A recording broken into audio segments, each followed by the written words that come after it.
صل على محمد وآل محمد اللهم صل على ಅಸ್ಸಲಾಮು ಅಲೈಕುಂ ವರಹಮತುಲ್ಲಾಹಿ ವಬರಕಾತು. ಬಿಸ್ಮಿಲ್ಲಾ ವಲ್ಹಮ್ದುಲಿಲ್ಲಾ ವಸ್ಸಲಾತು ವಸ್ಸಲಾಮು ಅಲಾ ಅಶ್ರಫಿಲ್ ಮುರ್ಸಲೀನ್ ವ ಅಲಾ ಆಲಿಹಿ ವಸ್ವಹ್ಬಿಹಿ ಅಜ್ಮഈನ್. ಅಮ್ಮಾ ಬಾದ್. ಪುರುಷರೇ, ನಿಮ್ಮ ಪತ್ನಿಗೆ ಈ ಸ್ವಭಾವ ಇದ್ದರೆ ನೀವು ಭಾಗ್ಯವಂತರು. ಯಾವುದಾಗಿದೆ ಆ ಸ್ವಭಾವ ಎಂಬುದನ್ನು ಹದೀಸ್ ಮೂಲಕ ತಿಳಿಯೋಣ.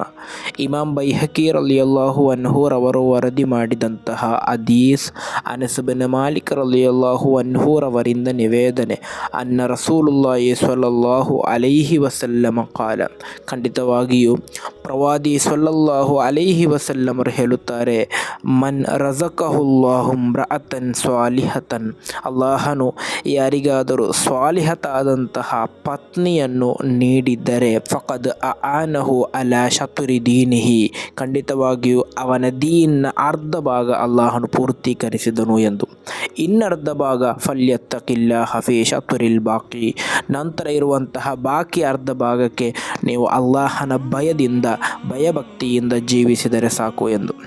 ಇಲ್ಲಿ ನಿಮಗೆ ಅಲ್ಲಾಹನ ಸ್ವಾಲಿಹತಾದಂತಹ ಪತ್ನಿಯನ್ನು ಅಥವಾ ಪತಿಯನ್ನು ನೀಡಿದರೆ, ಮಹಿಳೆಯಾದರೆ ಅವಳಿಗೆ ಪತಿಯನ್ನು ನೀಡಿದರೆ, ಪುರುಷರಾದರೆ ಅವರಿಗೆ ಅಲ್ಲಾಹನು ಸ್ವಾಲಿಹತಾದಂತಹ ಪತ್ನಿಯನ್ನು ನೀಡಿದರೆ, ಅದರಿಂದಾಗಿ ನಿಮ್ಮ ದೀನ್ನ ಅರ್ಧ ಭಾಗ ಅಲ್ಲಾಹನು ಪೂರ್ತೀಕರಿಸ್ತಾನೆ.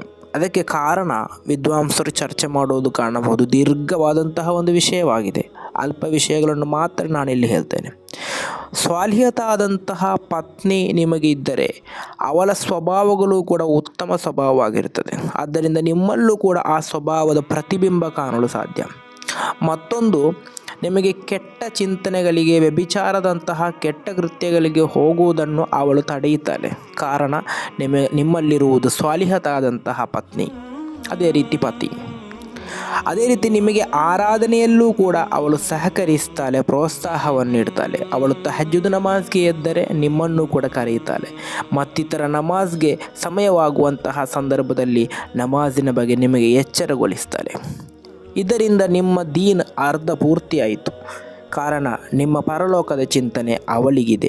ಆದ್ದರಿಂದ ಪ್ರತಿಯೊಂದು ಪುರುಷರೂ ಕೂಡ ಅಥವಾ ಮಹಿಳೆಯರೂ ಕೂಡ ಪುರುಷರು ಚಿಂತಿಸಬೇಕಾದುದು, ನನಗೆ ಅಲ್ಲಾಹನು ಸ್ವಾಲಿಹತಾದಂತಹ ಮಹಿಳೆ ನೀಡಬೇಕು. ಫ್ಯಾಷನೋ ಅಥವಾ ಸೌಂದರ್ಯವೋ ಹಣವೋ ಯಾವುದು ನೋಡಬೇಡಿ. ಸ್ವಾಲಿಹತಾದಂತಹ ಉತ್ತಮಳಾದಂತಹ ಪತ್ನಿಯನ್ನು ಹುಡುಕಿ.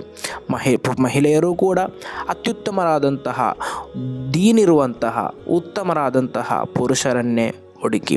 ಹಾಗೆ ಉತ್ತಮರನ್ನು, ನೀವು ಉತ್ತಮ ಸ್ವಭಾವದವರನ್ನು, ಸ್ವಾಲಿಹತಾದಂತಹ ವ್ಯಕ್ತಿಗಳನ್ನು ನೀವು ಮದುವೆಯಾದರೆ ನಿಮ್ಮ ದೀನ್ನ ಅರ್ಧ ಭಾಗ ಅಲ್ಲಿ ಪೂರ್ತಿಯಾಯಿತು. ನಂತರ ಇರುವಂತಹ ಅರ್ಧ ಭಾಗದಲ್ಲಿ ನೀವು ಅಲ್ಲಾಹನಿಗೆ ಭಯಭಕ್ತಿಯಿಂದ, ತಕ್ವಾದಿಂದ ಜೀವಿಸಿದರೆ ಸಾಕು. ಆದ್ದರಿಂದ ನಾವೆಲ್ಲರೂ ಕೂಡ ಪ್ರಾರ್ಥಿಸಬೇಕಾದದ್ದು, ಅಲ್ಲಾಹನೇ ನಮಗೆ ಸ್ವಾಲಿಹತಾದಂತಹ ಪತ್ನಿಯನ್ನು ನೀಡು, ಅದೇ ರೀತಿ ಸ್ವಾಲಿಹತಾದಂತಹ ಪತಿಯನ್ನು ನೀಡು ಎಂದಾಗಿದೆ. ಅಲ್ಲಾಹನು ನೀಡಿ ಅನುಗ್ರಹಿಸಲಿ. ಮದುವೆಯಾದಂತಹ ವ್ಯಕ್ತಿಗಳಿಗೆ ಅಲ್ಲಾಹನು ಅವರ ಪತ್ನಿಯರನ್ನು ಅಥವಾ ಅವರ ಪತಿಯರನ್ನು ಸ್ವಾಲಿಹಗಳ ವಿಭಾಗದಲ್ಲಿ, ಸ್ವಾಲಿಹತ್ಗಳ ವಿಭಾಗದಲ್ಲಿ ಸೇರಿಸಲಿ. ಅಸ್ಸಲಾಮು ಅಲೈಕುಂ ವರಹಮತುಲ್ಲಾಹಿ ವಬರಕಾತು.